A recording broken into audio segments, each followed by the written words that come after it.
I'd like to welcome Charlotte Abernathy to the stand. I'm going to start with a very short, simple childhood memory poem that was from one of my older chapbooks called First Ecstasies.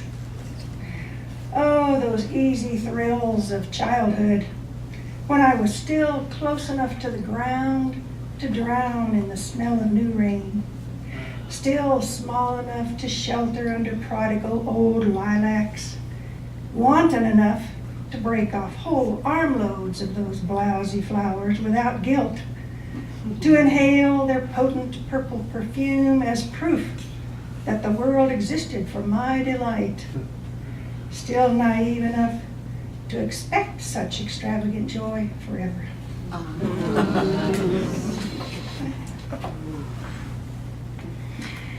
This is from a chapbook that my group of poets called Road Poetry Circle put together earlier this year, called After the Memorial. Golden light from the setting sun reaches under oak, pine, and madrone trees into the porch where three old women rest, sipping tea, enjoying the warmth, letting the day go. It glows in halos of white hair as they lean close to reminisce, to talk of life and love and death. Their voices float like shaken leaves above the deep rumble of traffic in the shadowed valley far below. As evening dims to dusk, they rise, unsteady, hands reaching to help each other up. A cup topples, but is caught. Their sudden laughter rings out like wind chimes, carefree and clear. This next one is a poem I wrote after a workshop where our assignment was to write in someone else's voice, which I had never done before. And this is in the voice of my deceased brother who lived at the coast in a rather beat up old farmhouse. It's called Shelter Enough. Nobody else gets it, why I like living in this old farmhouse, why I still have not rebuilt the west wall, just close a tarp like a tent flap when it rains. I like the smell of it, the outside, inside. A new house in town wouldn't be enough. I need the apple trees I've planted, the fences I've mended, the sound of the creek, the tall pines talking, the roan mare restless in the wind. I need the thud of axe on wood, the hungry fire in the iron stove, keeping every night warm, starting every morning real.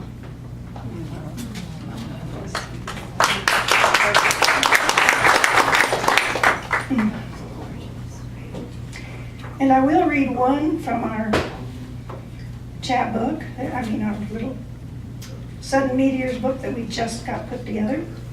It's the first one on page 5. It's called Gravity. Even though you're used to it, take it for granted, use it like a lever to move your body around, you almost forget its power, unless you trip, slamming into furniture or floor, or have a dizzy spell, spinning into a sudden maelstrom of up, down, around fear. But more dangerous is the gravity of desire that pulls and pulls your soul toward a deep vortex of longing.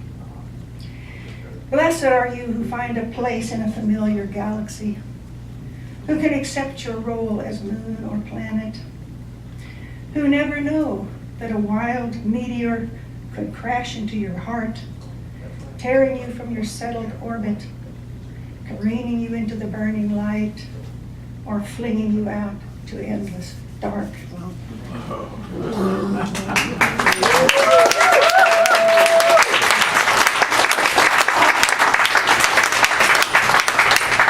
And this is a little change of pace. This is one I wrote 2 days ago at that same conference at Bandon. And it was a form I had not tried. It's called an anaphora, I think. That's how it's pronounced. Where every line starts with the same word, And they said, think of a place, think of somebody you know, think of something familiar, and start writing with the word because. So this poem is called Leaving Louisiana, where we used to live many years ago. Because our ramshackle house by the bayou rattled and shook through our first hurricane, and because when we moved to a better house by a lake, the second big wind tore off the porch, and because the third storm hammered rain sideways, so even our concrete apartment complex leaked, and because we'd had enough of the swamps, the roaches, 3 kinds of poisonous snakes, and because we couldn't breathe in the sultry 9-month summers, and leather shoes grew green mold in the dark, and because bigotry lurked behind even the cleanest cotton, we escaped to the west. Even though we loved crawfish etouffee and chicken gumbo with okra and the mockingbird's midnight serenade.